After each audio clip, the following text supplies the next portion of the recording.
Hello बच्चों, आज जो करने वाले हैं क्लास 12 का इकोनॉमिक्स यूनिट 6 चैप्टर 5। चैप्टर का नाम है मुद्रा एवं उसके कार्य, पार्ट 2। क्योंकि पार्ट 1 हम पहले वीडियो में कवर कर चुके हैं, जिसमें मैंने आपको 4 तक क्वेश्चन करवा दिए थे। तो आज की स्टार्टिंग क्वेश्चन करते हैं 5th से। मुद्रा की मांग का क्या अर्थ है?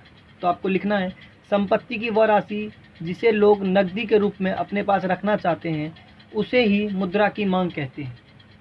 आज का 6th क्वेश्चन है, मुद्रा की मांग क्यों की जाती है? तो मुद्रा की मांग दो कारणों से की जाती है। एक तो सौदे के लिए मुद्रा की मांग और एक परिसंपत्ति के लिए मुद्रा की मांग। सौदे के लिए मुद्रा की मांग यानी किसी वस्तु को खरीदना है आपको, या किसी सेवा यानी सर्विस को लेना है, तो उसके लिए आपके पास मुद्रा होनी चाहिए, या व्यक्ति के पास या फर्म के पास।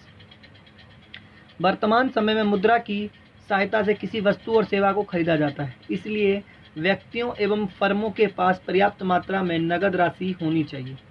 मुद्रा के जिस भाग को व्यक्ति एवं फर्म द्वारा इन वस्तुओं को खरीदने के लिए रखा जाता है उसे ही सौदे के लिए मुद्रा की मांग कहते हैं।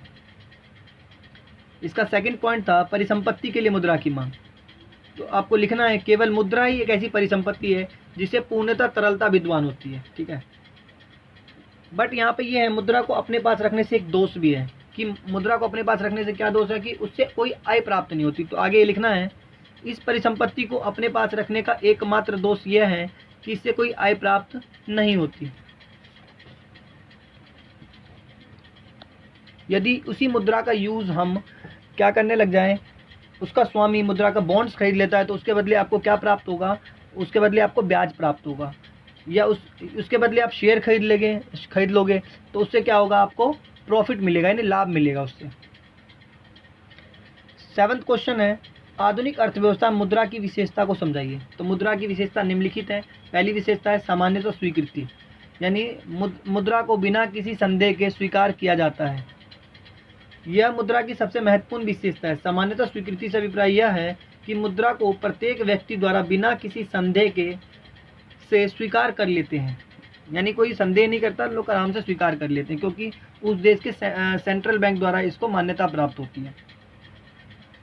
सेकंड जिसका पॉइंट है, विनिमय का माध्यम, यानी कि दो व्यक्ति के बीच में लेन देन का काम करता मुद्रा। यह भी मुद्रा की सबसे एक महत्वपूर्ण विशेषता है। इसी विशेषता के कारण मुद्रा सभी प्रकार के लेन देन को संभव बनाती है। इसका थर्ड पॉइंट है मूल्य का मापक। आज हम किसी भी चीज़ की कीमत किस में लगाते हैं? मुद्रा में ही मापते हैं। तो ये है मूल्य का मापक। मूल्य का मापक यह मुद्रा की एक अन्य महत्वपूर्ण विशेषता है। मुद्रा की इसी विशेषता के कारण आज प्रत्येक वस्तु का मूल्य मुद्रा में ही व्यक्त किया जाता है। ठीक है। 4th पॉइंट है मुद्रा का हस्तांतरण। इसका अभिप्राय यह है कि जैसे मुद्रा को एक जगह से दूसरे जगह तक आसानी से ले जाया जा सकता है। ठीक है, मुद्रा को एक स्थान से दूसरे स्थान पर आसानी से हस्तांतरित किया जा सकता है, परंतु अन्य प्रकार की स्थिर संपत्ति को एक स्थान से दूसरे स्थान पर ले जाना असंभव होता है। इसका 5th पॉइंट है तरल संपत्ति। मुद्रा बहुत ज़्यादा तरल है, मतलब आप उसको जितना खर्च करना है खर्च कर सकते हैं। मुद्रा को सबसे अधिक तरल माना गया है। तरलता से अभिप्राय यह है कि मुद्रा को बिना किसी कठिनाई के वस्तुओं एवं सेवाओं में बदला जा सकता है। आपको कोई वस्तु खरीदनी है, मुद्रा दीजिए, फटाफट वो वस्तु आपको मिल जाएगी। ठीक है। क्वेश्चन नंबर 8 जो है, आदेश मुद्रा क्या है और न्यास मुद्रा क्या है? आदेश मुद्रा का मतलब होता है कि आदेश मुद्रा वो मुद्रा होती है जो सरकार के आदेश पर चलती है। जैसे भारत सरकार में जितने भी कागज़ के नोट हैं या जितने भी सिक्के हैं, वो क्या आदेश मुद्रा है, क्योंकि वो सरकार के आदेश पे चलती है। आपको लिखना है ऐसे, आदेश मुद्रा वो मुद्रा होती है जो सरकार के आदेश पे चलती है। उदाहरण के लिए भारत में सभी प्रकार के कागजी नोट और सिक्के, इसे ही आदेश मुद्रा कहते हैं। न्यायिक मुद्रा, इसको एक्सप्लेन करता हूँ मैं। न्यायिक मुद्रा वह मुद्रा होती है जो प्राप्तकर्ता और अदाकर्ता के बीच विश्वास पर आधारित होती है। जैसे चेक हो गया, आपका ड्राफ्ट हो गया। जैसे किसी व्यक्ति से हम चेक लेते हैं, यानी हम उस पर विश्वास करके तो चेक ले रहे हैं, तो ये होता है न्यायिक मुद्रा। तो आपको लिखना है, न्यायिक मुद्रा वो मुद्रा होती है जो प्राप्तकर्ता और अदाकर्ता के बीच विश्वास पर आधारित होती है। उदाहरण के लिए चेक एक न्यायिक मुद्रा है, क्योंकि इसे विश्वास करना स्वीकार करना विश्वास पर ही आधारित है, ना कि सरकार के आदेश पे। 9th क्वेश्चन है आपका, मुद्रा के मौद्रिक मूल्य और मुद्रा के वस्तु मूल्य में अर्थ बताइए।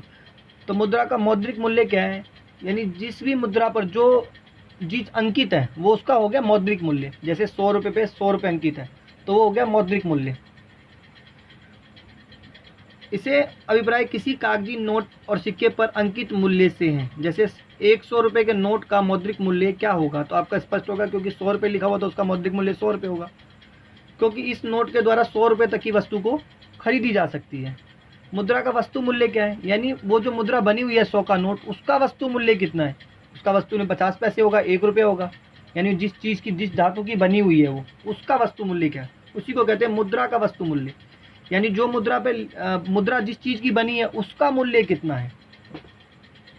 तो लिखना है, आपको लिखना है मुद्रा का वस्तु मूल्य। इससे अभिप्राय उस धातु, उस वस्तु या उस धातु से है जो कि मुद्रा की बनी होती है। यदि सिक्के चांदी के बने हुए हैं तो इन सिक्कों का वस्तु मूल्य बाजार मूल्य चांदी के मूल्य के बराबर होगा। आज का 10वां क्वेश्चन है, पूर्णकाय मुद्रा और शाख मुद्रा में अंतर स्पष्ट कीजिए। पूर्णकाय मुद्रा तो मैं आपको बताना है। पूर्णकाय मुद्रा वो मुद्रा होती है जिसका मौद्रिक मूल्य और वस्तु मूल्य दोनों बराबर होते हैं। जैसे पहले के ज़माने में होते थे कि चांदी का सिक्के की वैल्यू वो भी 100 रुपये का होगा, उस पर अंकित मूल्य भी 100 रुपये है। तो ऐसा, इसे कहते हैं पूर्णकाय मुद्रा। इससे अभिप्राय उस मुद्रा से है जिसका मौद्रिक मूल्य और वस्तु मूल्य दोनों बराबर होते हैं। उदाहरण के लिए अंग्रेजों के शासनकाल में सिक्के चांदी के हुआ करते थे। इन सिक्कों का मौद्रिक मूल्य और वस्तु मूल्य दोनों बराबर हुआ करता था। शाख मुद्रा यानी जिसमें मौद्रिक मूल्य ज़्यादा हो और वस्तु मूल्य क्या हो, उसका कम हो। जैसे आजकल के जितने भी सिक्के आ रहे हैं उसका क्या, उसका वस्तु मूल्य कम है मगर मौद्रिक मूल्य क्या है, ज़्यादा है। जैसे 10 का सिक्का आता है, क्या उसका वस्तु मूल्य भी 10 रुपये, नहीं, वस्तु मूल्य कम है। इससे अभिप्राय उस वस्तु से होता है जिसका मौद्रिक मूल्य वस्तु मूल्य से अधिक होता है। अन्यथा लोग इन सिक्कों को पिघला कर क्या करेंगे, बाजार में अधिक रेट पर बेचने लग जाएंगे, इसलिए उसका वस्तु मूल्य जो है वो कम रखते हैं। इसी का लास्ट में थोड़ा सा मुद्रा की पूर्ति दे रखी होगी, वो भी मैं करवा देता हूँ इसी वीडियो में। तो आपका पहला क्वेश्चन है, मुद्रा की पूर्ति का क्या अर्थ है। तो आपको बता रहा हूँ मैं। तो मुद्रा की पूर्ति से अभिप्राय समय के एक निश्चित बिंदु में मुद्रा के कुल स्टॉक से है। यानी समय के एक निश्चित बिंदु पर मुद्रा कितना स्टॉक में है उसी को कहते हैं मुद्रा की पूर्ति। सेकंड क्वेश्चन है कि 1 नंबर में आएगा कि मुद्रा की पूर्ति कौन करता है। तो आपको लिखना भारत में मुद्रा की पूर्ति भारतीय रिजर्व बैंक द्वारा की जाती है। थर्ड क्वेश्चन है, भारत में मुद्रा की पूर्ति के वैकल्पिक मापों का उल्लेख कीजिए। तो भारत में मुद्रा की पूर्ति के वैकल्पिक 4 माप हैं जो कि इस प्रकार है। पहला माप M1।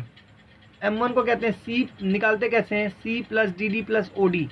मैं आपको बता रहा हूँ, C का मतलब होता है जनता के पास सिक्के और नोट, DD का मतलब होता है सभी बैंक के पास जमाएं, मांग जमाएं, और OD का मतलब होता है रिजर्व बैंक के पास अन्य जमाएं। अगर इन तीनों को जोड़ देंगे तो M1 आ जाएगी आपकी, ठीक है। ये भी मुद्रा की पूर्ति का एक तरीका है निकालने का। दूसरा तरीका M2 है, यानी इस M2 में क्या है, M1 वाला पूरा M1 प्लस में SD, यानी M1 वाला पूरा, M1 में क्या था, C plus DD plus OD जो मैंने लिख दिया है, C plus DD plus OD plus में SD अलग से आ गया। SD का मतलब मैं बता रहा हूँ डाक घर में बचत जमाए होता है, ठीक है। थर्ड बता रहा हूँ, M1 वाला पूरा प्लस में TD लग जाएगा, यानी M1 का आपको आपने कैसे लिखा था, C plus DD plus OD, इसमें आ जाएगा TD। TD का मतलब सभी बैंकों के पास समय जमाएं। फोर्थ तरीका निकालने का मुद्रा का पूर्ति M3 प्लस में TDP। M3 कैसे निकाला था, अब देख लीजिए, C plus DD plus OD plus TD plus में TDP। अब TDP का क्या मतलब है, यहाँ पे डाक घर में कुल जमाएं, यानी डाक घर में कितनी जमाएं हैं। तो इसमें से सबसे अच्छा वैकल्प मुद्रा की पूर्ति किस माध्यम द्वारा निकाला जाता है। तो आपको लिखना, उपरोक्त मुद्रा की पूर्ति के लिए वैकल्पिक मापियों में M1 और M3 जो है वो महत्वपूर्ण माने जाते हैं।